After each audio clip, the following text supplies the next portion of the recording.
Now by microwave, Prime Minister Pearson in Ottawa speaks with Charles Templeton in Toronto.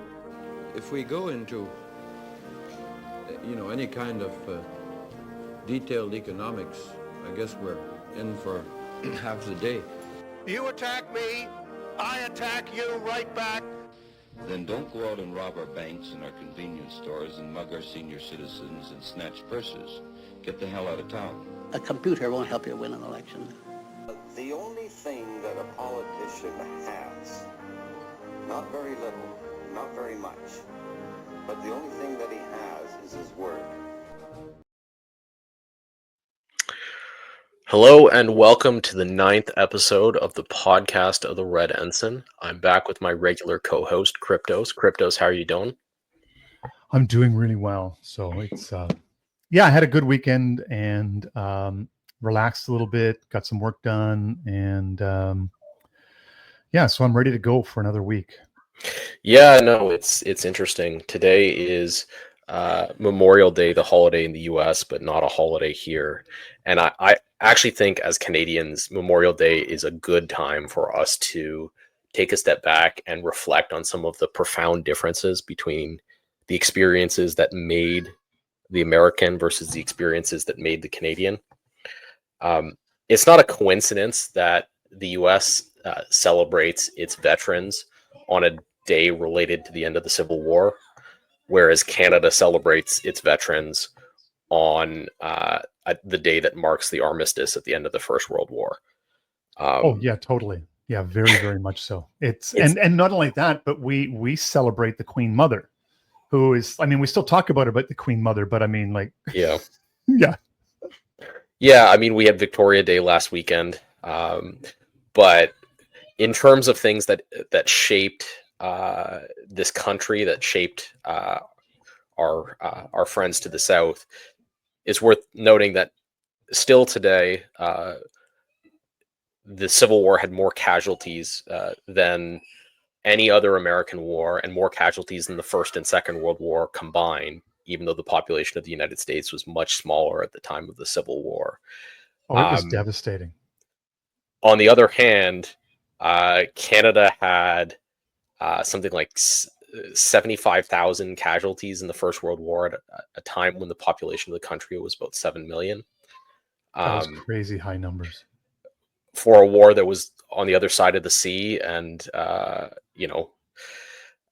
where Canada's homeland was not threatened in any way. And so it's just, as we mark the time, it's worth remembering that the people we are today, it's not a random consequence. It's not a random choice. It's a consequence of these long histories that we've had. Americans and Canadians have a lot in common, but there are really fundamental differences. And we're going to talk about some of that today. If you ask the average American, would they even know what Dunkirk was?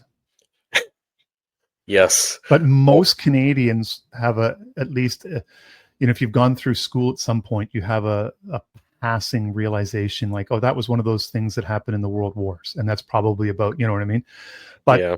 There is one of those different, and it's interesting because I, having spent some time in the 20s living in the States, the friends in that I know in like the West Virginia area, can walk you through places where like this family and that family was divided. These folks fought for the North. These folks fought for the South. This town here changed hands 5 times during this, and so you can talk like when you get into a place like West Virginia where the war was moving back and forth through that territory for a number of years. It has a kind of profound effect that I think most Canadians don't quite grasp. No, the 19th century for Canada was the long peace. There was no war of consequence between 1812 and 1914. There was some military adventurism. There was the Nile campaign. There was the South African War. Strathcona's horse and all of that. But as far as regular Canadians were concerned, we were in the Pax Britannia, and Yeah, very much so, and that really and that all came defines. apart very, very rapidly and very, very shockingly to Canada. And I don't think Canada's really struggled to ever recover from that. Yeah, it's unfortunate. Whereas, the United States had a very different experience. For them, the First World War was a lot like the South African War for us. It was an adventure. And it's really hard to explain sort of this understanding where you were a set of colonies that got passed between a dying empire on the one hand and then an ascendant empire on the other. And Canadians and two empires that had totally different values for what they wanted from a colony. And you can see that bifurcation. We're going to talk about some of that bifurcation and how that has affected, Canadian thinking and attitudes, and the current Canadian political situation even today. The difference between the loyalist and the revolutionary, and the two different types of, it's even more like the universalist thinking that underlines the revolutionary, and the loyalist who was grounded in the particularism of the British identity and even the French identity in that regard, because the French Canadians were very anti-revolutionary as well. Yeah, it's interesting. On that note, you and I had a rather interesting interchange with an interesting Canadian politician this week, that really actually cuts at the core of Canadian identity, and cuts at the core of how marginal Canadian identity is, and how regional it is, and how divided it is. Well, and maybe to set the stage for the audience, like, you had this Substack property and YouTube property, the Red Ensign, that you've done a little bit of stuff with, and then let it lay fallow for a couple years, and we got kind of tangled up in American politics and Trump and social activism, the woke left, and doing all that kind of stuff, and battling with all that kind of craziness. And just around the time that Trump was getting elected, we kind of looked and said, you know what, we've really neglected our backyard. And we've learned a lot of things doing battle with the Americans south of the border. Let's take some of the things that we've learned and bring a real Canadian identity back to Canadian political discourse. And we realized there was just a big black hole that nobody was kind of discussing, like this theoretical stuff, historical stuff. And largely a lot of the people doing politics are very American centric in terms of their thinking in that regard. And so this for us was kind of a sign that, we're actually having an impact where people are starting to notice that we're back here in Canada doing this kind of politics, which is kind of fun, because it's like, this is the kind of engagement we were actually looking for. Yeah, I mean, there's layers to this, right? When I started the Red Ensign Substack 2 years ago, I wanted to do character pieces on the pre-reinvention of Canada aristocracy of Canada. So, like, That's not a bad idea. The first major piece I did was on Lord Strathcona, Donald Alexander nice. Smith. It's a wonderful piece. People should go back and look at it. And the idea was to try to bring forward the mythos of sort of pre-revolution Canada for Canadians. I ran into some issues with that, mostly because those kinds of time at the time, I mean, look, Cryptos, you're a writer. I'm not really a writer. I write by necessity. I'm a business guy. I'm a thinker and a philosopher who has to do business to pay the bills. Yeah, whereas I'm a business guy who writes because nobody else will. Exactly. So I went back and worked on my profile a little bit before I came back to the Red Ensign project. It's actually a gentleman we both know in the background who has been after me for years to write an elite theory history of Canada, to try to explain it.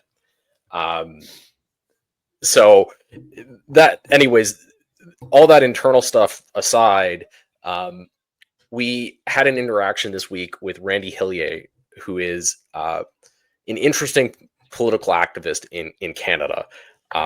He began his career as a property rights activist in provincial politics in Ontario, advocating for the right of landholders to hunt deer on their own land, which is an interesting reasonable thing. Yeah, I mean, hunting has a very long history in Canada, but most of Canada's history with hunting is crown land hunting. And there's very few spots in Canada where private property hunting is a real issue. And Hillier happens to come from one of them, which is kind of eastern Ontario, where a lot of the wilderness land is actually owned.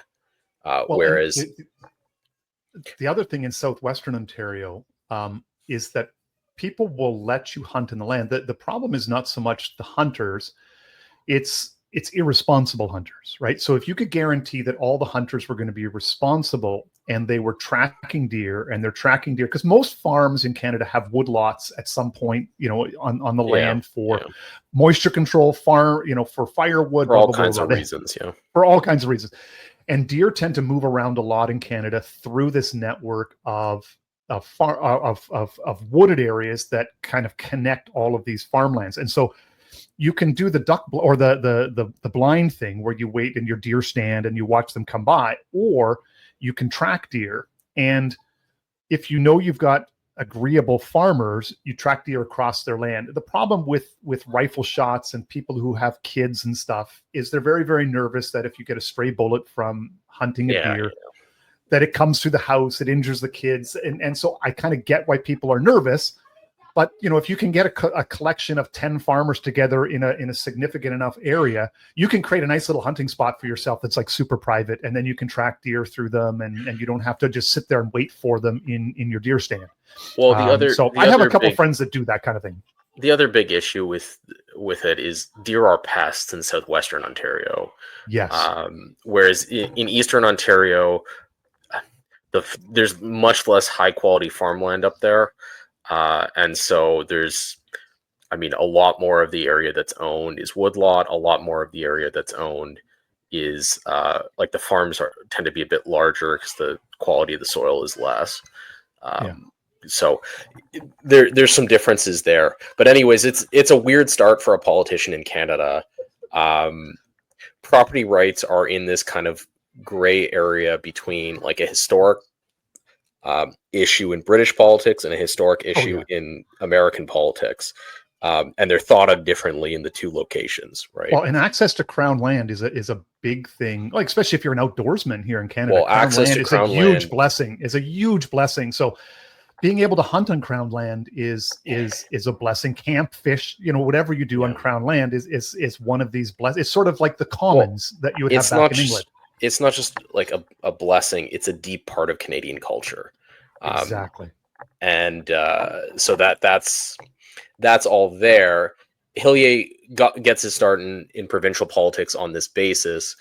And then he becomes what I might call the kind of liberty-oriented part of the Progressive Conservative Party in the period between, I guess, he was first elected in 2007, January 2007, and he continues until he gets kicked out of caucus in 2019.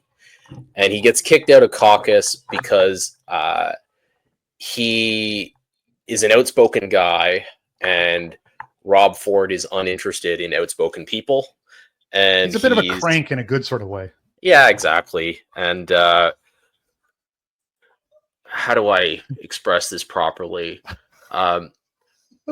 Doug Ford is an advocate for the real estate industry in Canada, and Hillier is oriented around rural Ontario, whose sort of traditional life is being bulldozed to make way for real estate development in Ontario.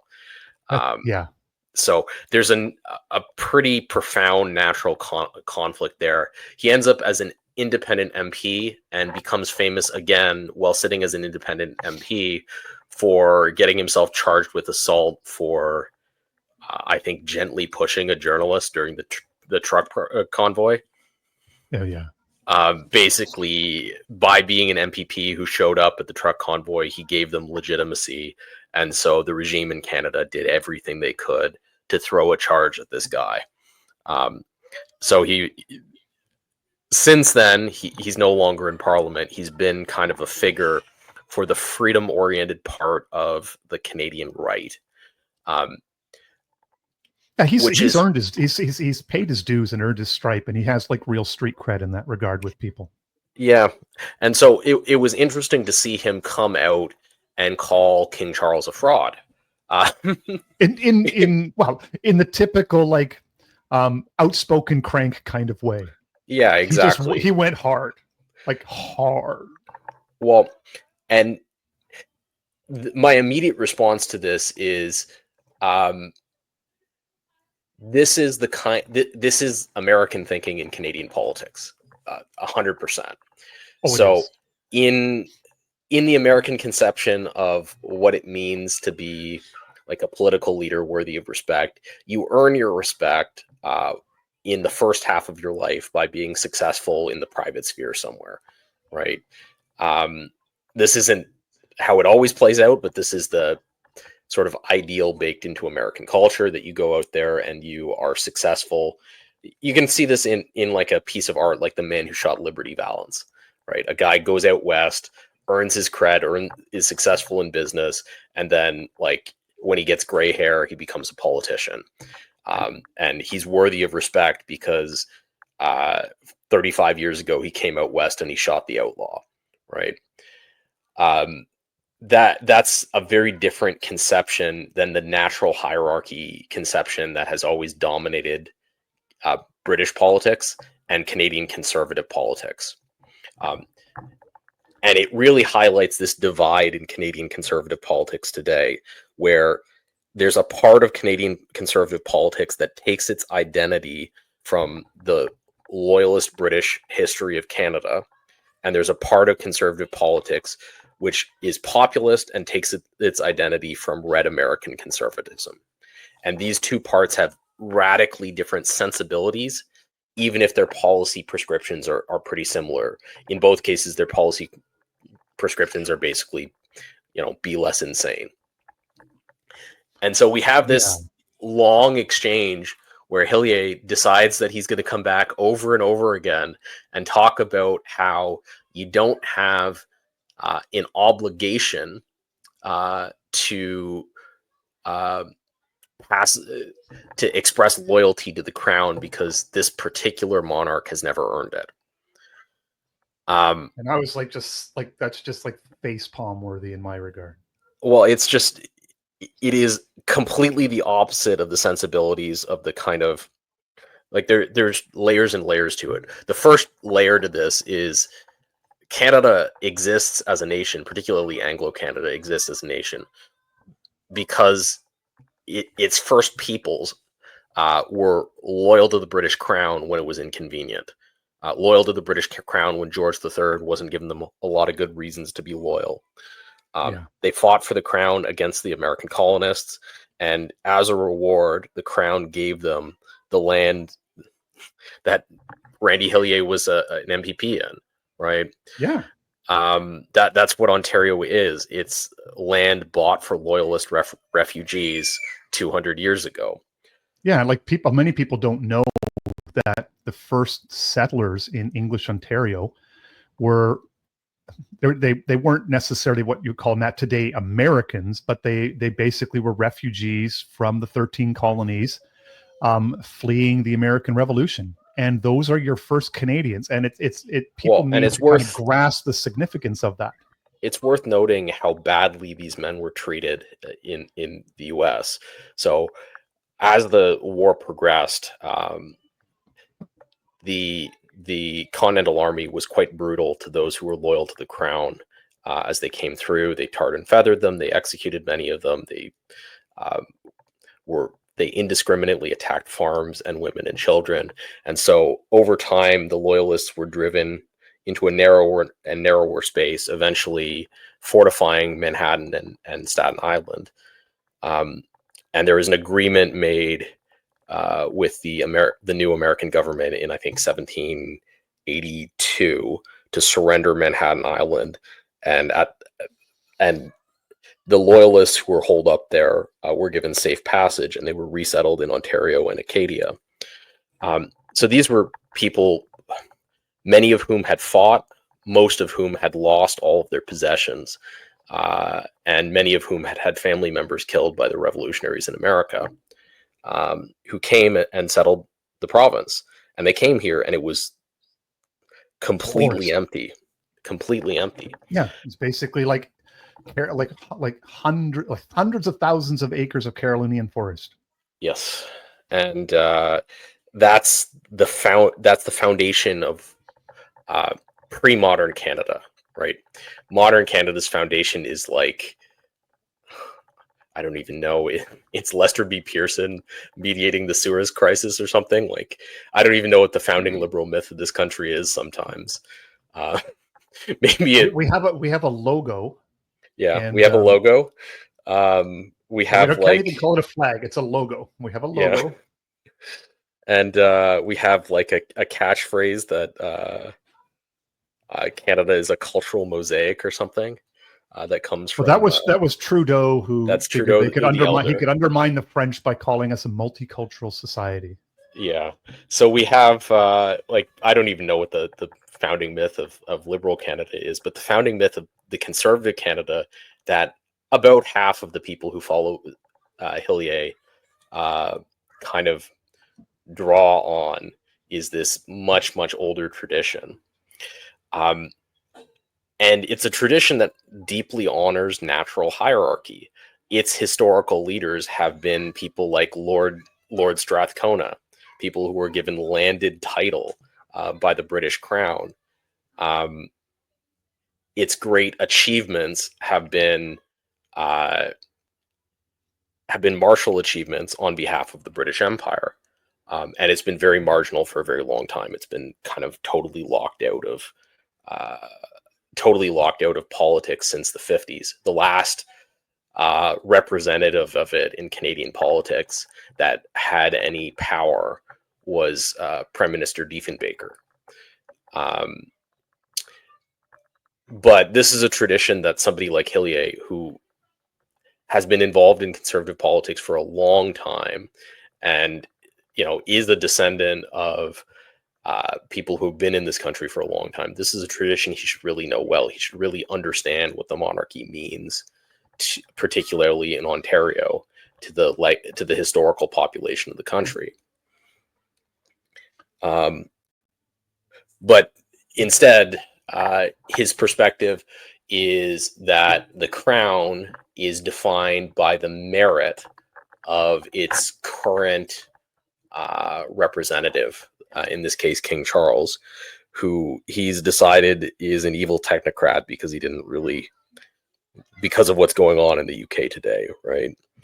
Yeah. And so there's so many levels on which that's interesting, but the level that I think it is most interesting is that Hillier, as this MPP, is completely unable. He's just completely allergic to engaging with the deep tradition of the country. Instead, what he wants to draw on is the American tradition of meritocracy and liberty. Yeah, technocratic, meritocratic success. And then basically the universal values of, liberty, fraternity, and he doesn't come quite out and say it, but he might as well almost have. Certainly liberty, fraternity are right at the front of what he has to say. He could have cribbed taken notes during the French Revolution and cribbed them, but it's all of the kinds of things that you hear coming up from south of the border, and the kind of universalist ideas that you see embodied in the American Constitution and in the French system. It's really a product of the revolutionary era. And he was, largely unapologetic about this, that symbols need, corrupt symbols need to be torn down, and we need to have men we can, successful men that we can respect, to look up to, that have earned the right of our respect. And I'm like, oh, okay, I guess, yeah. The other thing that's a very, very different foundation. The other thing I find very interesting is, so the argument that we applied the argument that I applied is that just like a classic example of natural hierarchy and unchosen bonds, right? You're born into a family. Your father may be more or less worthy of respect. It's kind of the luck of the draw in that regard. But you're required by God to honor your father, and not just honor your father while you're a child, but honor your father for your whole life, even when you're 35 and you can see that, maybe he was a mediocre man in this way or that way. You're still required by God to honor him. And Hillier's response is just unapologetically, well, sure, you grow up and then you objectively evaluate your father and then you meritocratically assess whether or not you should follow him as an example or whether you should honor him. And you move on because I'm a liberal individual and those unchosen bonds don't define me. Maybe they defined me when I was a child, but I'm not a child anymore. I can choose my bonds. Yeah, and so, I mean, that I think is an excellent way to kind of attack and come after this notion of unchosen bonds. I took a different tack with I went the Mozart route of writing a symphony with too many notes, which is for the audience, it's a running joke between Black Horse and I. And he will constantly share. It's this nice thread, and then he'll share the meme from Amadeus about, just cut a few notes out, it'll be perfect, right? But so anyways, I made the dual point of leaning on to Bertrand de Jouvenel's analysis of how power was accumulated, and that the idea of the nation was formed around the person of the monarch. So yes, it was a way to accumulate power, and it was a way for the monarchs to break the power of the old aristocracy as they accumulated power to themselves. It's that the class, what we talk about, the high-low split. So he elevated commoners to positions that were of functional equality with that of the heretical nobility, the lords, and then used the power of the scale of the nation to undermine the smaller powers of the local aristocracy. And then, as both de Jouvenel and later Jacques Ellul noted, is that once you have established in the minds of the commoners the idea of the nation, that you then basically technically you don't need the actual person of the monarch to be a symbol of this collective whole that was being formed to usurp the power of the old nobility, right? So that's kind of a very, even though it's a king doing it, it's a very... The crown is more important than the king, the man, right? That's right. And so, but the thing is, though, and this is not something that de Jouvenel notes, and he says very shortly after the period of the monarchs and the absolute monarchy, the commoners that were elevated understood very, very quickly, we don't need the king because we have the power now. We can just dispense it. So there was various ways of dispensing the king. One was the French way, to just basically send him to the guillotine. The other was the English way, was to turn the king into a symbol of the nation, to make the role more symbolic. But I argued to Hillier, and this is the thing that Ellul points out, is that once you have swept aside the king, what is it that replaces the king to hold the nation together, the idea of the nation together? And what Ellul argues, and I think he's correct, is that the person, the symbol, the role of the king is replaced by propaganda. And once you have replaced the king with propaganda, then you can, like say in Canada, and the king can be anything, right? You can remake the nation to be whatever you want it to be. And the problem with the king is that now, and this is the sort of the uncomfortable truth that somebody like Hillier doesn't seem to quite click for him, that the idea of the monarch is actually a break on somebody like Justin Trudeau, who would decide to remake Canada into a post-national state. And you can say, no, look, we have crown and king. We have a long history of tradition going back to 1066. And you're right. Yeah, absolutely. Charles doesn't live up to the image of this. Nobody's disputing that.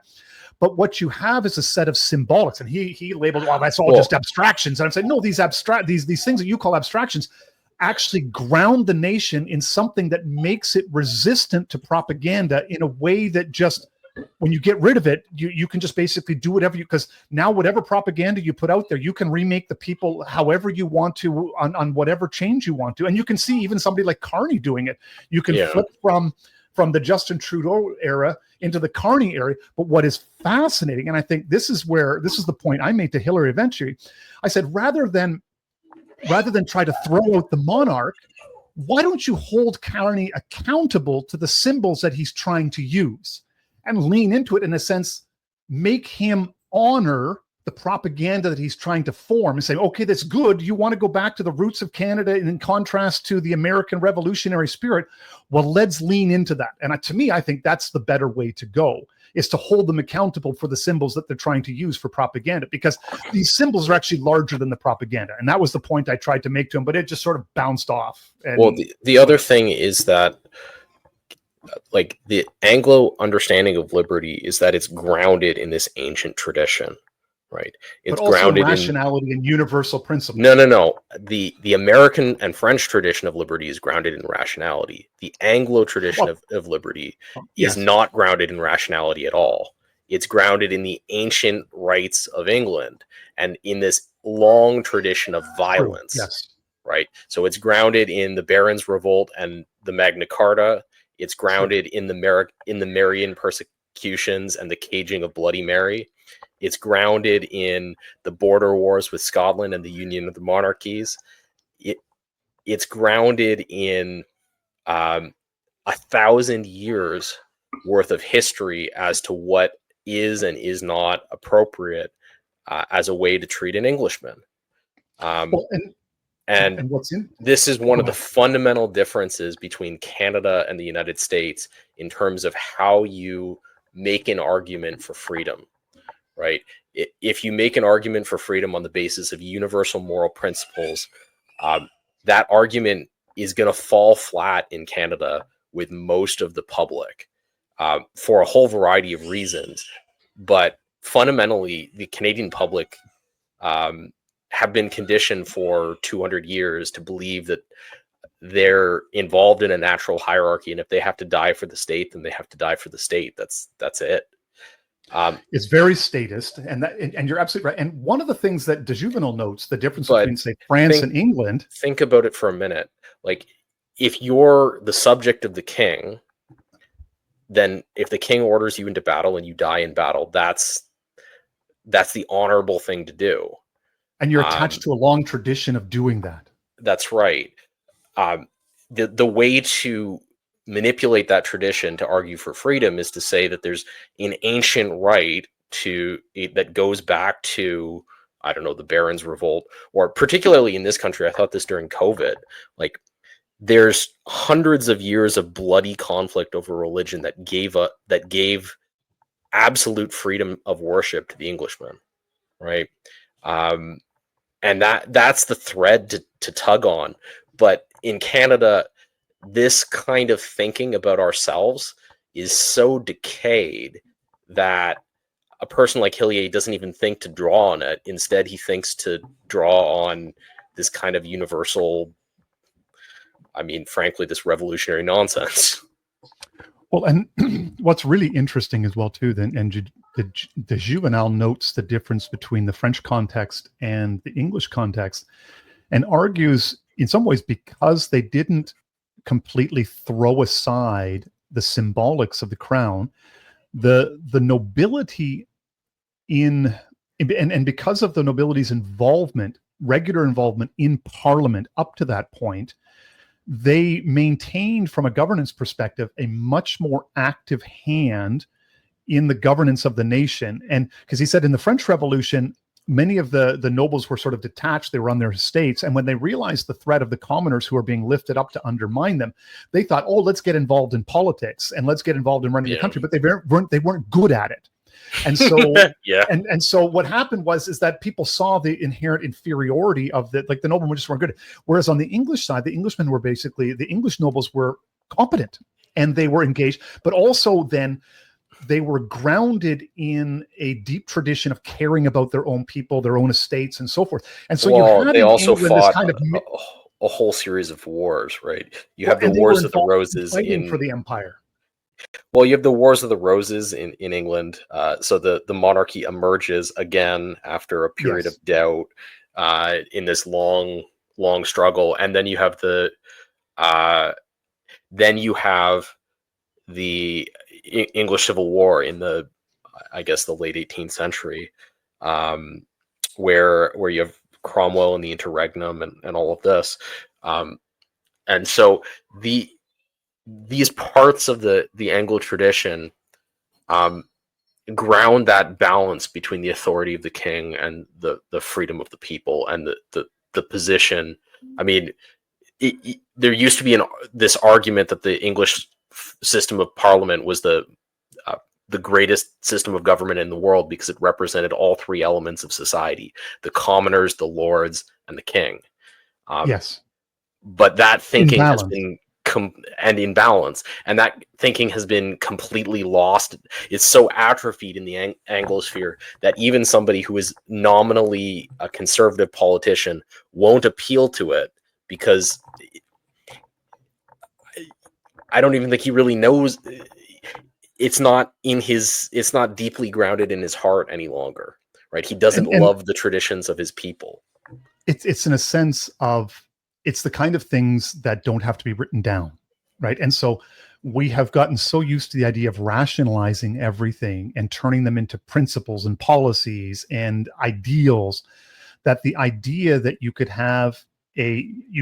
work out through 1,000 years of conflict and back and forth a kind of common consensus that was held by everyone, where the nobility, the commoner, and the crown work together for the benefit of the people and the nation as a whole. Now, does it work perfect? Does it work perfectly? Of course not. But there's a sense where this common law idea, that once you then try to take it to abstract it and turn it into a set of principles that then can be, franchised, doesn't really work. Yeah. And this is kind of the problem. Whereas, like you say, it's still there, like the embers of it are dying in some sense, but there is still, you go out into the countryside in Canada and there is still that feeling for what it means to be, to rule a country as an Englishman. And so you look at a lot of the figures who were prominent in the development of Canada, they are, landed, titled, either upper gentry or nobility. And the people kind of accept this sort of statist rule. Why? Because it's in their bones that there's this kind of cooperative effort between the commoner and the nobility to establish and run society. Well, and this is one of the things that remained up until the 60s. Well, one of the things that you really notice if you spend time in parts of Canada where the population hasn't been changed, whether that's in Newfoundland, whether that's in rural Ontario, whether that's in parts of the rural prairies, versus if you spend time in similar places in the US, this idea that the whole of society is bound together, upper class to lower class, and that there's no internal war in the nation. It's deep in the bones of Canadians, of the historic nation of Anglo-Canada. And you can see it in all kinds of stupid little traditions. Like we talked about this, I don't know, maybe a year ago, how the Bruce Trail in Ontario goes across, like a third of the Bruce Trail is on people's private land, and people are just expected to let random people walk through their backyard. And it's just, you're a bad citizen if you don't. Yes.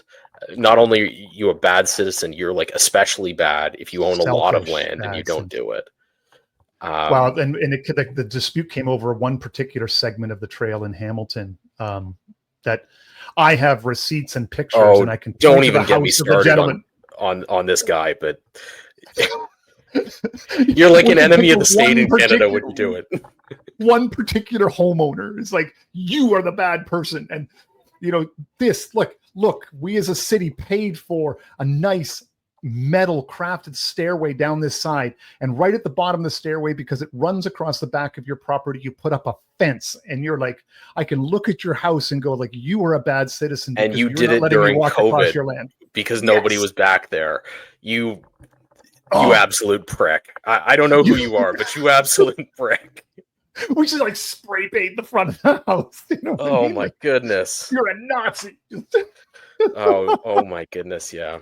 But like these are the traditions that are in Canadians' bones in a way that the U.S. they've got their own traditions, and fair enough, they're their own people now. Well, even people's relationship to the Laurentians, because I was having a discussion with somebody in my neighborhood about the pivot. We were talking about it, and he's into politics, and we got talking about how recently the stuff from the U.S. was able to reunite the Laurentians with the Liberal Party after they had been blamed for gouging Canadians with inflation and so forth, right? And I said, and I just sort of threw out the offhand. I said, Galen Weston of the Weston family, who's a member of the Laurentian Elite, even I find myself as like the Westons, they're a symbol of what Canada is. Like, no, these you are wouldn't people want to who have love Canada. And you're right. Like, yeah. We're all sitting, I'm finding myself, why am I celebrating? And I said, it's basically a Canadian way to do it, that your own leaders, as venal as they may be, are still symbols of what it means to be Canada. And the idea of banging on an elite family like the Westons just seems somehow unseemly. And so for Justin Trudeau to say, oh, the Loblaws is gouging the people, like Galen Weston actually took out, what is it, a full-page spread in the Globe and Mail to say, like, this is completely unfounded. Like, I love this country. I'm integral to its and you realize that there's this then the Irvings maybe not so much, but there's this relationship between Canada's elites and its citizens where they are supposed to be caretakers of the communal well-being of the whole. Like Galen Weston, that's what allows him to make all kinds of money selling groceries, is that he's supposed to be seen as a caretaker of things Canadian. Well, and there's a long history of Canadian elites doing that well at different times, and there's always been a battle between those elites. I mean, I joke the 19th century in Canada, the great border issue between Canada and the U.S. is farm equipment smuggling in that period. Oh yeah. So because you weren't buying farm equipment from Samuel Eaton, it was a great crime against the nation. But I want to transition from this to a discussion of the pivot, because right now we're seeing the early days of the Carney government come together, and you can see in it that the specific goal of Carney is to re-stabilize Canada, and anything that he can do to re-stabilize Canada is on the menu, and anything that wouldn't re-stabilize Canada is off the menu. So we saw this week him come out and talk about massive job eliminations in the civil service, right? Completely the opposite of something he said during his campaign, where he promised to spend infinity dollars. Turns out we all knew Canada, that was a fake. Yeah, anybody who was paying attention knew that Canada was broke, and Carney's plan to make Canada not broke, well, one element of it is fire a bunch of useless civil servants. You don't hire a central banker to spend money. Yeah, you hire a drama teacher to spend money. There you go. But there's that element to it. There's the I'm going to build pipelines to the north element to it, and I'm going to permanently end the carbon tax. And then there's the migration element to it. All three of these elements are coming into focus as at least rhetorical priorities for the Liberal Party of Canada. At the same time, we have Danielle Smith discussing whether or not she is going to bring Alberta separatism to a referendum. And you have a poll out this week showing support for Alberta separatism all the way up at 48%, which is the highest I think it has ever been. Now, when a referendum is out there, it is very, very difficult to get control of what will happen, especially the hold of the media of the Laurentian Elite is probably the weakest in Western Canada. The Western Elite really have their own set of media properties out there that have kind of real elite support. Yeah.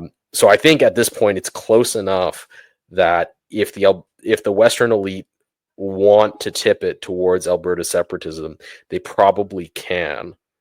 And so you have a genuine threat to the country for the first time since the early 90s, I think. And I really think that this is going to define the Carney government, this struggle.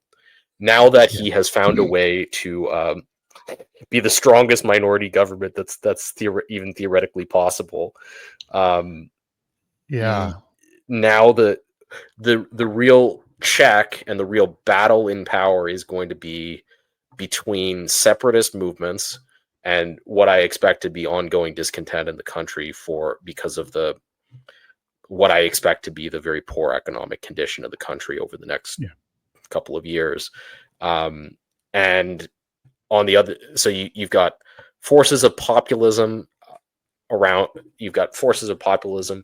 that are sufficient to be unleashed to create separatism. You got forces of elite dissent pulling the country apart.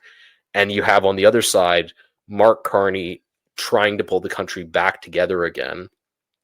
And at the same time doing kind of evil technocratic things to try to save the country money in support of re-stabilizing it. The kind of two team evil parts of Carney's agenda to stabilize the country that also came into focus was his plans to substantially expand medical assistance in dying, and his plan to significantly expand hate speech laws and censorship laws in the country, both of which are entirely predictable if you kind of watched Carney develop, but both of them are, they can't pass uncommented on as Carney goes through this effort. Well, no, this is interesting because, this what's ever happening in Canada, if you're into like the larger online dissident rights sphere, whatever that might be, there was in the lead up to the Trump election, there was this whole put away the woke thing, which kind of spills over into England. It's going on in the US, but it was also a thing here. And American commentator Doomberg had a theory that Carney's ascension would force a constitutional crisis with Alberta, or that the crisis was brewing already anyways, and that Carney would be tasked with sort of reformulating or renegotiating the settlement between the rest of Canada and the prairie provinces over energy resource, I think. And I think so far that fundamentally holds. What's interesting about the pivots is that Carney, in terms of what you might, I don't know if there's negotiation or whatever, but he's giving up mass immigration and net zero. He was always going to stabilize the budget because he's a banker, but it looks like he's getting to keep the sexual agenda, transgenderism, as you say, MAID, and then also the hate speech laws. So a lot of what you might call the either the Atlanticist or the European style, the elite sensibilities for a lot of these issues of sex and gender. He's keeping all of that kind of stuff. The elite sensibilities in terms of managing dissent and so forth. He's keeping all of that kind of stuff. So you're going to see greater, but at the same time, a lot of the other issues are on the economic and culture side. So, immigration is becoming not so much, I think it's not so much the culture aspect that's driving it, but it's the economic side that's driving it. That the bean counters are realizing that they're not getting the kind of returns that they thought they would. And there's a lot of the ROI of replacing the population of Canada is actually quite poor.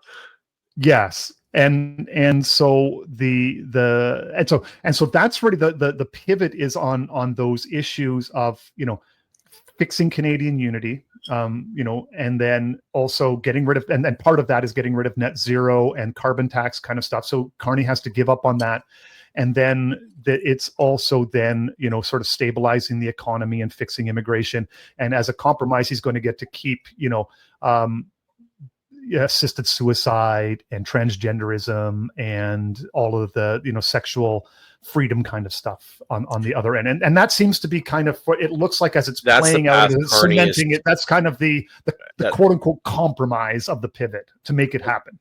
Well, and I think it's interesting it's worth noting at this juncture, it's not entirely clear whether Carney will be successful at it, but it is increasingly clear that with that set of compromises, Carney can control his own party and the forces to his left.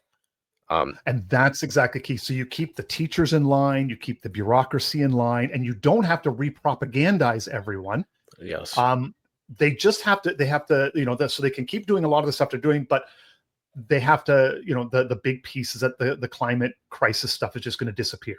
And that's going to be, and that's maybe the one piece, but I think on the whole, I think the bureaucracy and the teachers and all the rest of it are more committed to the sexual revolution than they are to saving the environment. If you have to ask me, I think on a compromise, that's the key thing, right? So, especially in Canada, where if you go outside, like the environmental rhetoric just rings so hollow, right? There is no environmental. Did we have a crisis. spring this year? I mean, there is no environmental crisis in Canada, right? You can go to Algonquin Park. It's the entire northern three-quarters of the country. We went from winter and it's going to go right into summer without actual transition. I mean, this is very typical for Canadian. I suppose in theory, if you go out west and you go to the big glacier field that sort of comes close to the highway, that it's receding. So I suppose in some sense that maybe you might say that there's warming, but from the experience of the average Canadian, I mean, we had a pretty bad winter this year. So it's not just that. Like, when you're trying to argue that there's an environmental crisis, you make that argument on the basis of like visceral parts of people's lives that are being destroyed as a result of environmental degradation. So if you were making this of Chinese cities and kind of stuff. Yeah, if you were making this case in Canada in like 1970, you would have referenced the forced evacuation of Mississauga because of a chemical plant explosion. I was part of that. Yeah. I got evacuated. It's a fun story. We'll maybe sell it sometime, but go ahead. Yeah, but like these were real things that Canadians were feeling at that time. None of that is really an issue right at the moment. No. In any sense, if you go, Canada's species aren't really disappearing. Not even the vaunted polar bear, who is now increasingly a pest in parts of the country. That problem. The only sense in which that problem is a problem is that the GTA continues to swallow things. But outside of, if you drive more than 2 hours from Toronto, you get to farm. It's not very long from there till you get through farm country and into nothing, and nothing for, as long as you're willing to drive for a day, and longer actually. Because the roads eventually stop and the nothing kind of keeps going. Yeah, and nothing keeps going. Long enough that if you wanted to go on a month-long trip and not see any people, you could just do it. Oh, I've done it actually. When I was younger. Yeah. So, I think on the left and among the client class for the Liberal Party, this is all going to sell fine.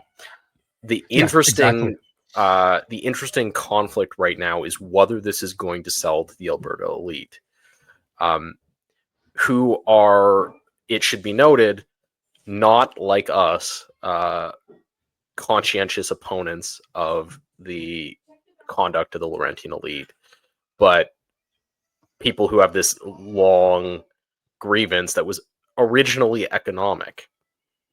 And they do have a cowboy sensibility out there too. So they do have a sense of more.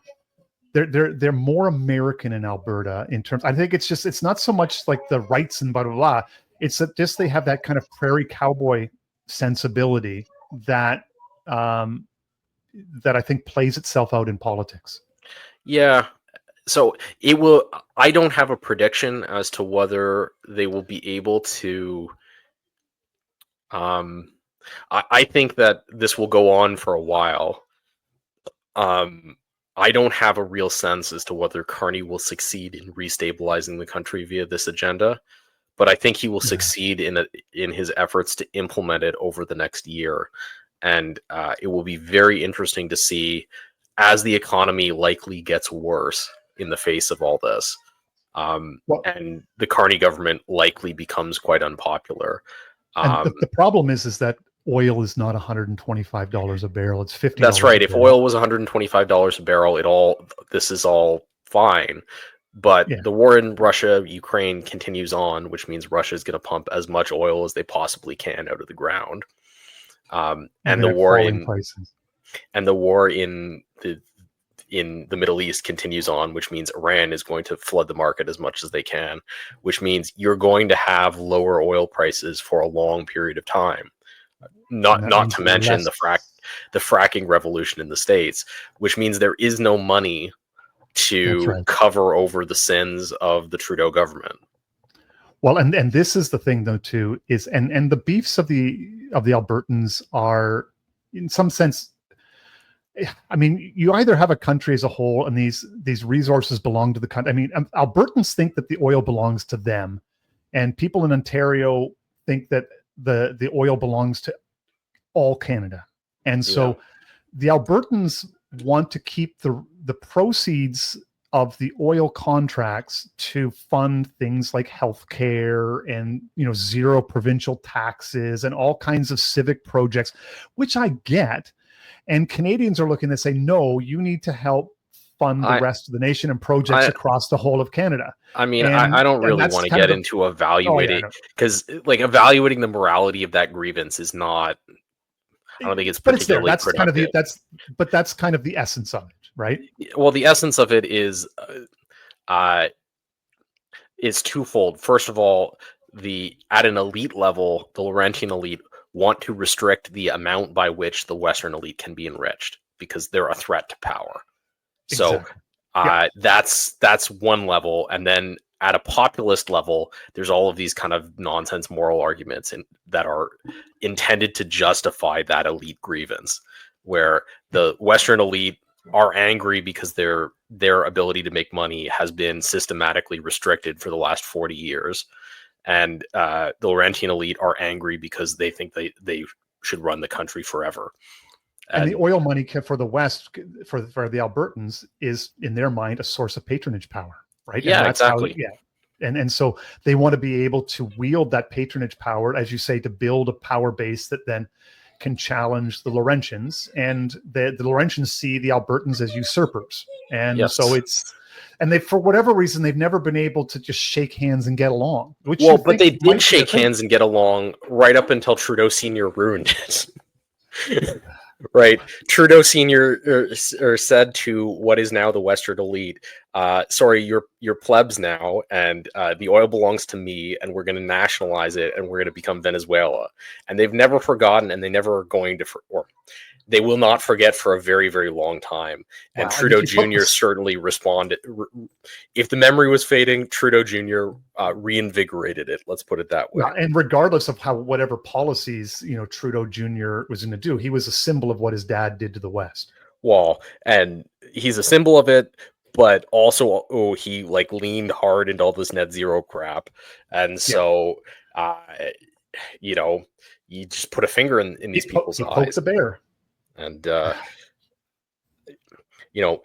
Trudeau Sr.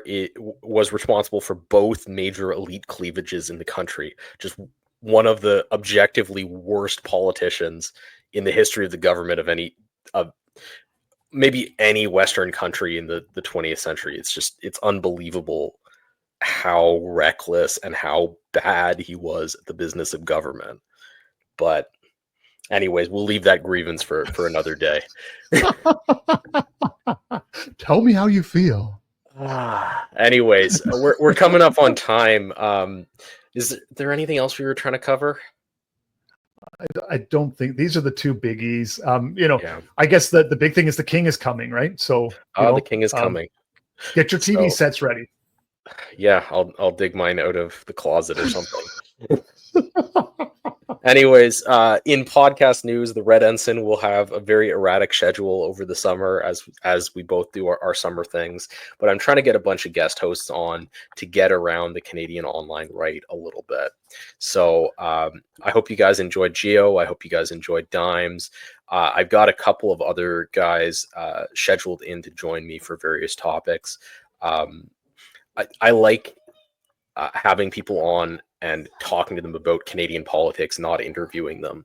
So if you guys want to see more of that, let me know in the comments or whatever, by whatever feedback mechanism you can have. I can interview these people, but I don't really want to. If you want me to, then I will do it. Well, you know my opinion of this. I prefer conversation to interview anytime. So yeah, go for it. Anyways, thank you for your time and attention. I hope you guys learned something. Canada originally was put together by two groups of people who didn't have much in common but didn't want to be American. The line just popped into my head. A bunch of the boys was a-whooping it up. And there I got my start. We have had a flag. Flags can be changed. But flags cannot be imposed, the sacred symbols of a people's hopes and aspirations, by the simple, capricious, personal choice of a Prime Minister of Canada. I have watched this country for half of my life from abroad, and we have turned complacency into just that, a national sport. I am resolutely opposed to all innovation, all change, but I am determined to understand what's happening. I don't choose just to sit and let the juggernaut roll over me.